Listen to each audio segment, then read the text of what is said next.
Waalaikumsalam warahmatullahi wabarakatuh.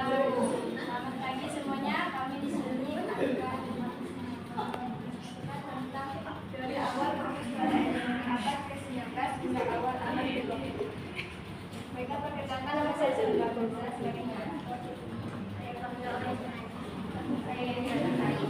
saya Pak Widiana, saya Vivian Syafawati. Saya Francesco Jaya Saputra. Sebelum kami presentasi, kami akan menyanyikan lagu Engka.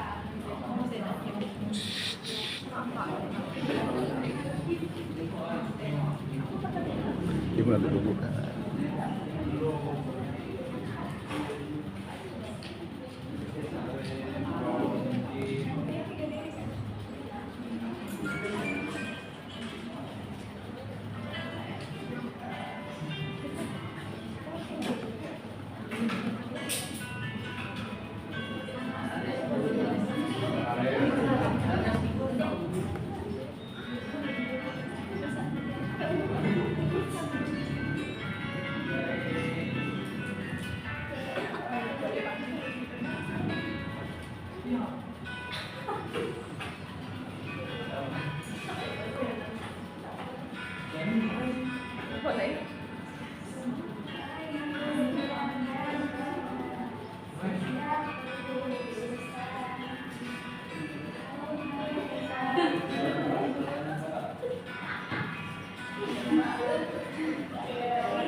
Dan presentasi.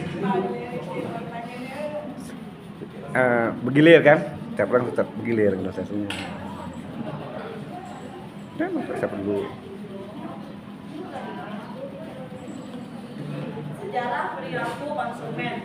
Studi perilaku konsumen berakar dari kebutuhan untuk memahami bagaimana individu, kelompok, atau organisasi membuat keputusan terkait pembelian, konsumsi, dan pembuangan barang dan jasa.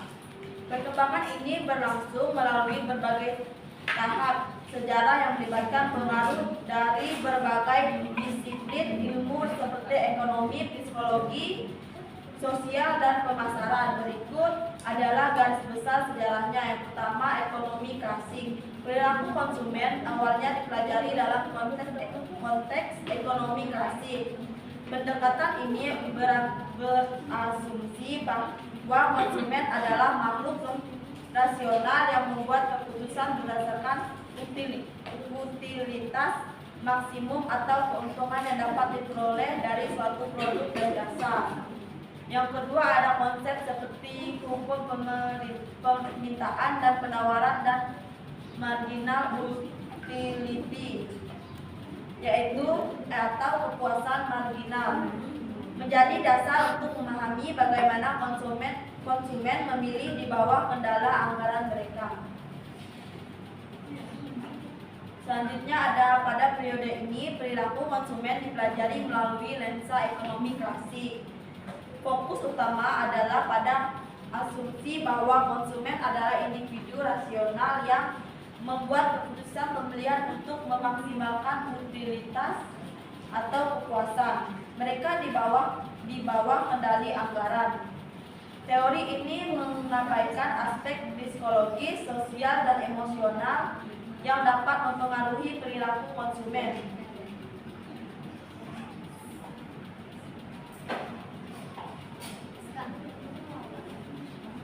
Selanjutnya di sini ada konsep utama dalam periode awal.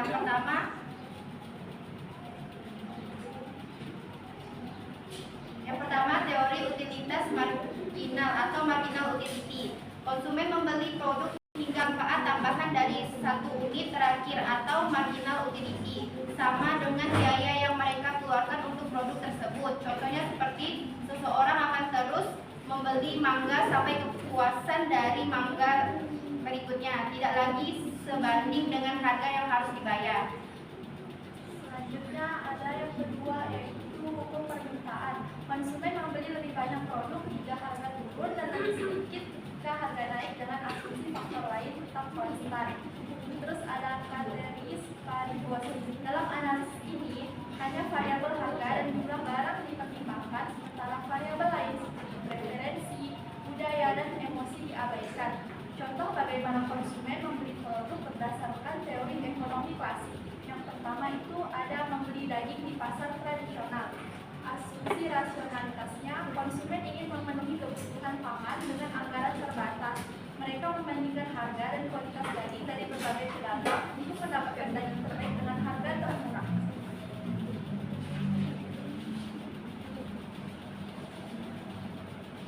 Kemudian mengenai marginal utility. Konsumen membeli beberapa potong daging, tetapi berhenti membeli lebih banyak ketika mereka merasa sesuai dengan kebutuhan dan kepuasan yang signifikan. Hukum permintaan. Jika harga daging turun, konsumen cenderung membeli lebih banyak karena mereka mendapatkan lebih banyak manfaat dengan biaya yang sama. Sebaliknya, jika harga naik, mereka mungkin mengurangi jumlah pembelian atau mencari alternatif.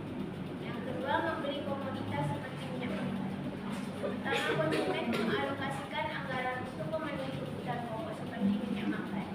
Kedua, jika harga minyak makan turun, mereka mungkin membeli lebih banyak minyak makan atau mengalokasikan uang tersebut untuk membeli barang lain.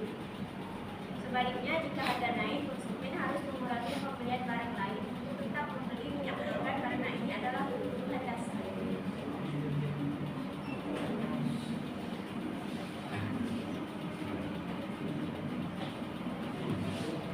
Jika membeli lampu minyak di abad ke-19. Pada abad ke-19, sebelum listrik tersebar, lampu minyak adalah kebutuhan penting. Konsumen akan membeli minyak lampu sesuai dengan anggaran mereka dan menggunakan minyak tersebut secukupnya agar tidak boros. Jika harga minyak turun, mereka mungkin menyalakan lampu lebih lama atau membeli cadangan minyak. Kritik terhadap pendekatan ekonomi klasik. Satu, tidak mempertimbangkan faktor non-ekonomi. Periode ini mengabaikan aspek emosional, sosial, dan psikologis yang seringkali mempengaruhi keputusan pembeli. Yang kedua, asumsi rasionalitas. Tidak semua konsumen bertindak rasional karena terkadang mereka membuat keputusan impulsif atau berdasarkan tren sosial.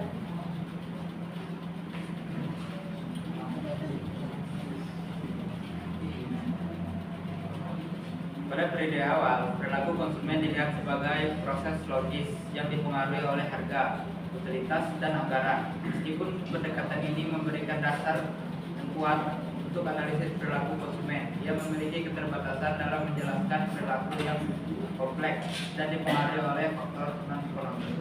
Iya. Jawab ada pertanyaan. Ada pertanyaan.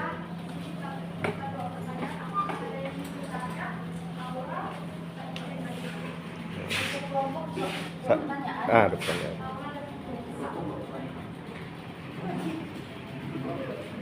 Nah, pesta dulu. Pesta.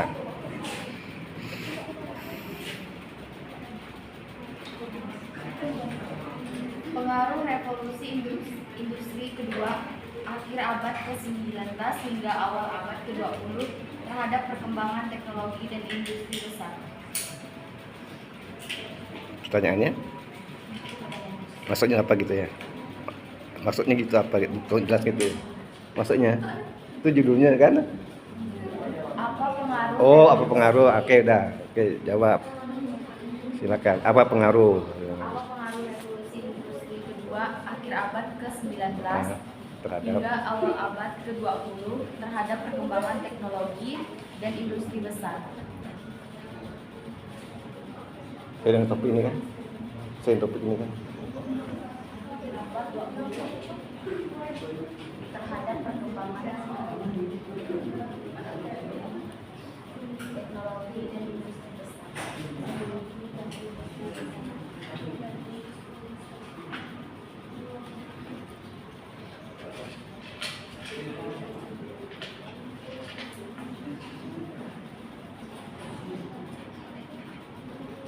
Ya, jawab ya semampunya.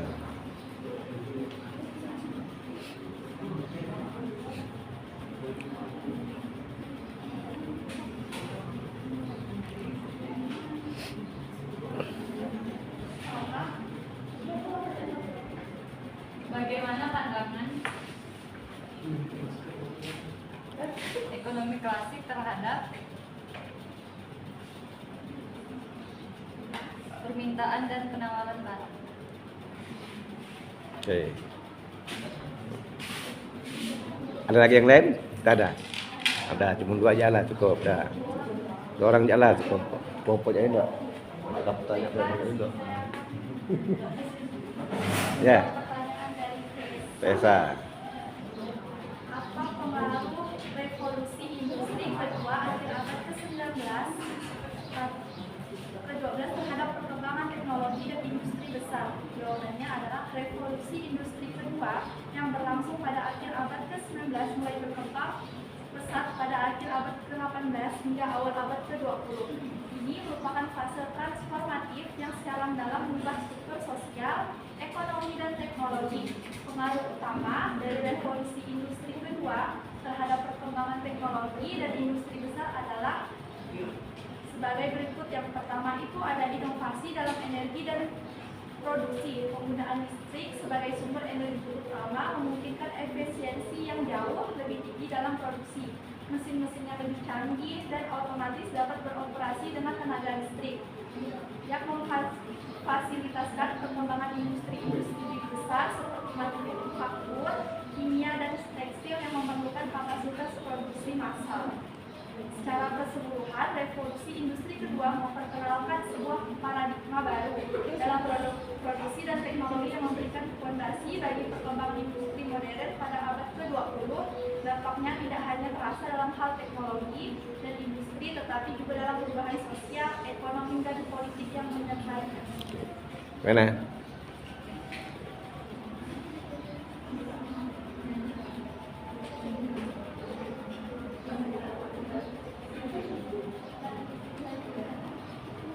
Baik, saya akan menjawab pertanyaan dari Laura. Bagaimana pandangan ekonomi klasik terhadap permintaan dan penawaran barang? Pandangan ekonomi klasik terhadap permintaan dan penawaran barang didasarkan pada prinsip dasar yang mengutamakan keseimbangan pasar dan peran harga dalam mengatur alokasi sumber daya. Secara umum, ekonomi klasik yang dipelopori oleh para ekonomi seperti Adam Smith, David Ricardo, dan John Stuart David Mill Ricardo. mengemukakan pandangan berikut. David Yang pertama, Ricardo. ada hukum permintaan. Namanya David Ricardo. Yang kedua, ada hukum penawaran. Oke. Dan yang ketiga ada keseimbangan pasar. Yang keempat peran harga. Sekian dari saya. Oke. Dah. Oke ya, dua ya. Masa dua ya, ada. Dah. Sekarang tutup dan penutup. Baiklah, sekian dari kelompok kami. Saya Syarifatiza pamit undur diri. Karena kalau maju saya kan teman sendiri. Maaf tidak ada salah kata. Wassalamualaikum warahmatullahi wabarakatuh. Lagu penutupnya mana? Udah lah Pak. Lagu penutupnya. Kan buat penutup. Lagunya. Kan ada lagu pembuka, lagu penutup. Yalah kan sudah ada. Nah, ada lagu pembuka, ada lagu penutup. Kau bilang gitu kan, Ren. Nah. Ada lagu pembuka, lagu penutup. Ada pembuka, ada penutup lah dia kan. Nah. Terima kasih tanpa musik pun tidak apa-apa. Terima kasih gitu. Tanpa musik tidak apa-apa. Kan musik kan? Terima kasih Anda telah mendengarkan gitu kan? Anda lagu sendiri, gitu kan? Kan ada musik pakai di YouTube. Lagu sendiri. Terima kasih sekian.